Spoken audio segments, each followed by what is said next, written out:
Hello, guys. So I just came back from a TV show where we had to talk about age gap in marriage, right? Whether it's love or exploitation, right? And the time was short. I weren't able to cover as much as I wanted to cover, right? But more questions kept coming, and I just felt let me quickly address this so you can help someone. Glory to God. So age gap, that means let's say the woman is older than the guy or the guy is older than the woman with some real heavy gaps, right? What do you think? Is it exploitation or it is love, right? That's the question. So what will we think? One of the problems that we have is we like to look at things from a carnal perspective. Okay. All right. We must look at things from a spiritual perspective. It could be love, it could be exploitation, depending on the individuals that are involved. Yes, it could be love, it could be exploitation. Even though he could be more exploitation in Africa and then more love in the Western world because of the suffering in Africa when people find someone who has money that they just want to jump on. They could just find themselves in the character of, wanting to exploit someone, right, and claim to love the person just because they want to have some gain, all right? So we can find more cases here. That means people based on poverty could be subjected to such a kind of activity. However, it doesn't mean that all the cases that we find here are all exploitations, right? There are more exploitations from Kana people. And let me sound this. When I say Kana people, we also have Christians who are Kana. Yes, we have Christians who are Kana. And then we have unbelievers who are carnal, but maybe sincere. Yes. Okay. So don't say because he's a Christian, he cannot be carnal. He's genuine, right? You got to test, you got to try, you got to, be smart about, right? Checking before you accept such a kind of relationship. Okay. That's the first thing I want to say. So it's important that you understand that it could be love, really, genuinely. I've seen cases, right? And then it could be exploitation. And I've just given you an explanation to say it could be more exploitation in Africa and then more love abroad or in the Western world. That is not to say that there are not also exploitation in the Western world. Okay. So it all depends on the individual. But the point is this, once the gap is huge, all right, there are many things that needs to come into play. There are advantages and there are disadvantages. If the guy is older, he most likely may be wiser, all right? He most likely will have seen life, understood life better, and then may know how to manage the lady, all right? If the guy is older.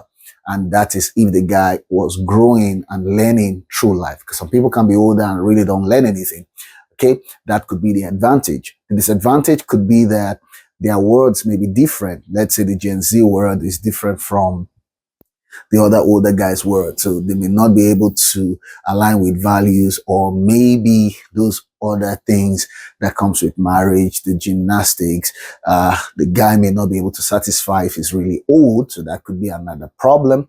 But basically what I tell people is that whatever you want to do, count the cost. Okay. Because every action has consequences. So when you're getting involved in anything, just ask yourself very sincere questions, right? Am I ready to go through what it costs? And then on the other side, where the lady is older than the guy, there are a few questions you need to ask yourself. Number one, can I submit to this guy? Even though he's younger, is he smarter? Is he wise? Can I naturally submit to him? Right? No matter what happens when I'm pressed, will I have the need to think, oh, I'm older than you, you are not wiser, and all of this stuff? If you can, that's fine. But if you cannot, that will also pose as another very big problem. Yes, that will pose another very big problem. And in all fairness, the younger people who can be smarter, because the truth is in a home, the man is the head. And then, of course, headship is not demanded. Okay. When the man begins to say, don't you know I'm the head of this house, right? I was trying to shout, throw tantrum as a way to get submission. Of course, he has made the wrong choice, right? Because you don't need to do all that. It has to flow naturally. That means you need to be wise. You need to be smart. You need to understand leadership qualities. And then your spouse, right, should humble herself or submit herself, even though she's older. Because the truth is, the day she decided to get married to you, technically before that home, you are now older. So she definitely should reduce her age inner mind to now know that you are older than her within that home. But outside of the home, right, she could still be older. But within that family, for you to have a healthy family, for the family to grow well properly, right, that could be. But another thing I'll need to say very quickly is the fact that there are a lot of ladies who maybe they've pursued their career, they have excelled and succeeded, and then they are looking for a man who they want to marry and control, who will just be like an houseboy, right? That again is another problem, because I'll tell you truthfully, when that guy gets all the things he wants to get from you, he's gonna divorce you and go, right? Or most likely, right, will begin to mess up. Of course, some women will say, I don't care. At that point, I already got the children that I wanted. So if he wants to go, no problem, right? If you also think in that light, it is also important that you think about those children that are coming up. What will you tell them about their dad, right? How will you manage all that? Because it takes two to really raise kids, right? How will you sell the opinion to them about their dad when they go to school and they're talking about, people are talking about their parents, right? And then they say, oh, my dad, what would they think, right? Right? That means they're going to have mommy play both daddy and mommy role. So you need to think, right? Don't be selfish just to think about yourself. Think about the children who you're going to give birth to in all these actions that you are taking. So really, really take some time to calculate before you make decisions. Don't make them in selfishness, right? Neither do you make them because you're desperate, you think time is going. Take your time and make the right choice, because marriage, it's supposed to be for life. And then marriage is something that could affect all other areas of your life. So if you don't do it right, you most likely will regret it. But if you do it right, then of course you'll be excited how you have done it. So marry your class, marry who is compatible with you, marry who can manage you emotionally, right, spiritually, and otherwise. Marry someone who both of you can walk down together into old age, right, safely. So, right, and you must put God into that. You're going to put values, you're going to put, every necessary thing that is important for it to work right. Okay. And I like to say this, right? Thinking from the mind of God and not being traditional.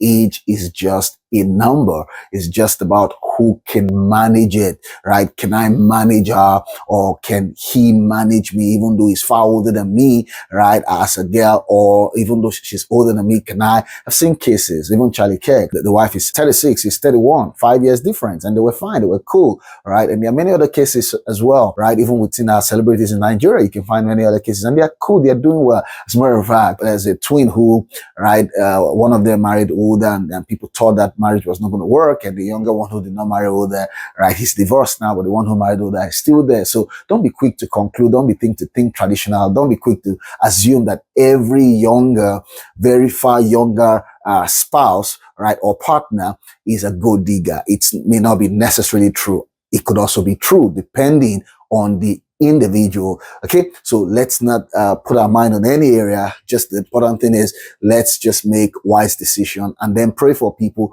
who are making their decisions that they make a right one, so they will not regret their choices. I don't know if I covered all the areas in this, but at least I believe I was able to throw some light that will help you. Just allow yourself to be led by the Spirit, and then make good choices. Don't be desperate. Don't be in a hurry. Hang out with people of your class. And then when you fall in love, right, you know you fell in love rightly. And then of course you made the choice, right? And then you don't get to regret that choice. Okay. So it's not first about age. It's first about, are we compatible? Can we cope? Can we do life together? Can the man play the head of the house, and can I play that role of submitting to my husband, according to Ephesians chapter number 5, verse number 22. Glory to God. I hope this helped you. Thank you for listening, and God bless you.